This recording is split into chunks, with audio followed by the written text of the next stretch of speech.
This book is a work of fiction. Any references to historical events, real people, or real locales are used fictitiously.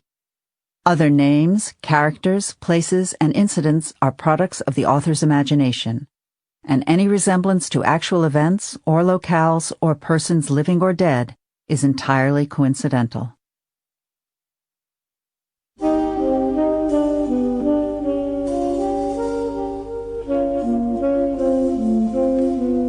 Simon & Schuster Audio presents 11/22/63, a novel by Stephen King. Read by Craig Wasson, with an afterword by the author.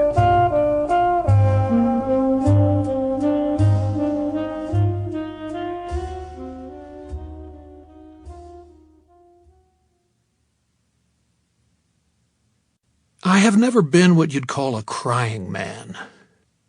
My ex-wife said that my non-existent emotional gradient was the main reason she was leaving me, as if the guy she met in her AA meetings was beside the point. Christy said she supposed she could forgive me not crying at her father's funeral. I'd only known him for 6 years and couldn't understand what a wonderful, giving man he had been. A Mustang convertible as a high school graduation present, for instance. But then, when I didn't cry at my own parents' funerals, they died just 2 years apart. Dad of stomach cancer and Mom of a thunderclap heart attack while walking on a Florida beach. She began to understand the non-existent gradient thing. I was unable to feel my feelings, in AA speak. I have never seen you shed tears, she said, speaking in the flat tones people use when they're expressing the absolute final deal breaker in a relationship. Even when you told me I had to go to rehab or you were leaving. This conversation happened about 6 weeks before she packed her things, drove them across town, and moved in with Mel Thompson. Boy meets girl on the AA campus. That's another saying they have in those meetings. I didn't cry when I saw her off. I didn't cry when I went back inside the little house with the great big mortgage either. The house where no baby had come or now ever would. I just lay down on the bed that now belonged to me alone and put my arm over my eyes and mourned. Tearlessly. But I'm not emotionally blocked. Christy was wrong about that.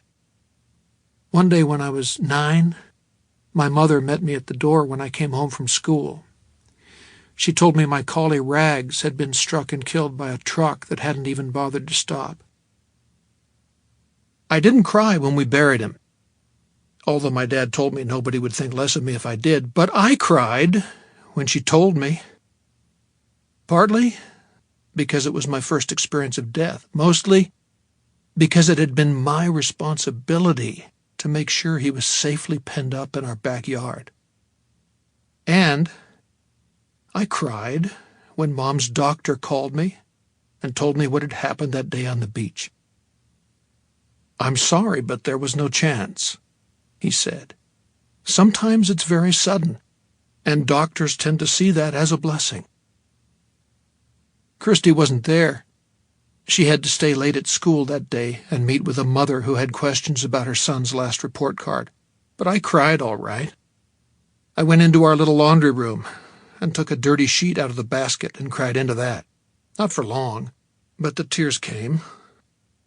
I could have told her about them later, but I didn't see the point, partly because she would have thought I was pity fishing. That's not an AA term, but maybe it should be. And partly because I don't think the ability to bust out bawling pretty much on cue should be a requirement for successful marriage. I never saw my dad cry at all, now that I think about it. At his most emotional, he might fetch a heavy sigh or grunt out a few reluctant chuckles. No breast-beating or belly laughs for William Epping. He was the strong, silent type, and for the most part, my mother was the same. So maybe the not crying easily thing is genetic. But blocked? Unable to feel my feelings? No, I've never been those things. Other than when I got the news about Mom, I can only remember one other time when I cried as an adult, and that was when I read the story of the janitor's father. I was sitting alone in the teacher's room at Lisbon High School, working my way through a stack of themes that my adult English class had written. Down the hall I could hear the thud of basketballs, the blare of the timeout horn, and the shouts of the crowd as the sports beasts fought. Lisbon Greyhounds versus Jay Tigers. Who can know when life hangs in the balance or why? The subject I'd assigned was The Day That Changed My Life. Most of the responses were heartfelt, but awful. Sentimental tales of a kindly aunt who'd taken in a pregnant teenager, an army buddy who had demonstrated the true meaning of bravery, a chance meeting with a celebrity. Jeopardy host Alex Trebek, I think it was, but maybe it was Carl Malden. The teachers among you who have picked up an extra $3,000 or $4,000 a year by taking on a class of adults studying for their general equivalency diploma will know what a dispiriting job reading such themes can be. The grading process hardly figures into it, or at least it didn't for me. I passed everybody, because I never had an adult student who did less than try his or her ass off. If you turned in a paper with writing on it, you were guaranteed a hook from Jake Epping of the LHS English department, and if the writing was organized into actual paragraphs, you got at least a B-. What made the job hard was that the red pen became my primary teaching tool instead of my mouth, and I practically wore it out. What made the job dispiriting was that you knew that very little of that red pen teaching was apt to stick. If you reached the age of 25 or 30 without knowing how to spell totally, not totally, or capitalize in the proper places, White House, not White House, or write a sentence containing both a noun and a verb, you're probably never going to know. Yet we soldier on, gamely circling the misused word in sentences like, "My husband was too quick to judge me," or crossing out swum and replacing it with swam in the sentence, "I swum out to the float often after that." It was such hopeless, trudging work I was doing that night. While not far away, another high school basketball game wound down toward another final buzzer, world without end, amen. It was not long after Christy got out of rehab, and I suppose if I was thinking anything, it was to hope that I'd come home and find her sober, which I did. She's held on to her sobriety better than she held on to her husband. I remember I had a little headache and was rubbing my temples the way you do when you're trying to keep a little nagger from turning into a big thumper. I remember thinking, 3 more of these, just 3, and I can get out of here. I can go home, fix myself a big cup of instant cocoa, and dive into the new John Irving novel, without these sincere but poorly made things hanging over my head. There were no violins or warning bells when I pulled the janitor's theme off the top of the stack and set it before me. No sense that my little life was about to change. But we never know, do we? Life turns on a dime. He had written in cheap ballpoint ink that had blotted the 5 pages in many places.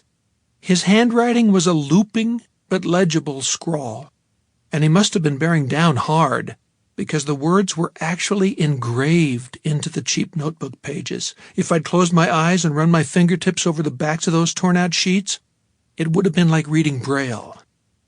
There was a little squiggle, like a flourish at the end of every lowercase y. I remember that with particular clarity. I remember how his theme started, too. I remember it word for word. It wasn't a day but a night. The night that changed my life was the night my father murdered my mother and 2 brothers and hurt me bad. He hurt my sister, too, so bad she went into a coma. In 3 years, she died without waking up. Her name was Ellen, and I loved her very much. She loved to pick flowers and put them in vases. Halfway down the first page, My eyes began to sting, and I put my trusty red pen down. It was when I got to the part about him crawling under the bed with the blood running in his eyes. It all run down my throat and tasted horrible, that I began to cry. Christy would have been so proud.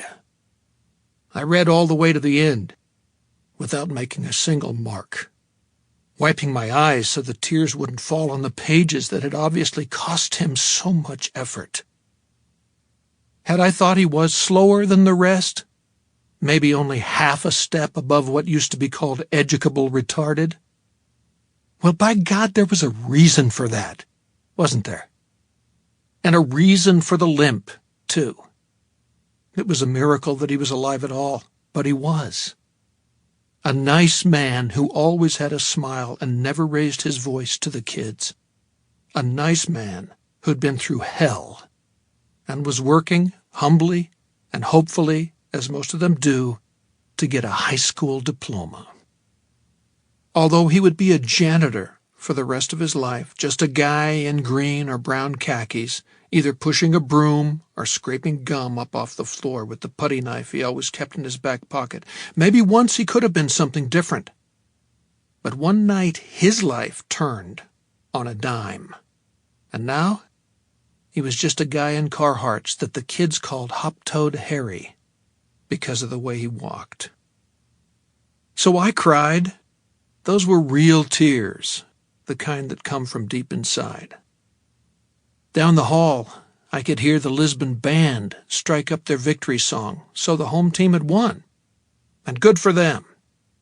Later, perhaps Harry and a couple of his colleagues would roll up the bleachers and sweep away the crap that had been dropped beneath them. I stroked a big red A on top of his paper, looked at it for a moment or two, then added a big red plus, because it was good, and because his pain had evoked an emotional reaction in me, his reader. Isn't that what A-plus writing is supposed to do? Evoke a response? As for me, I only wish the former Christy Epping had been correct. I wish I had been emotionally blocked after all, because everything that followed, every terrible thing, flowed from those tears.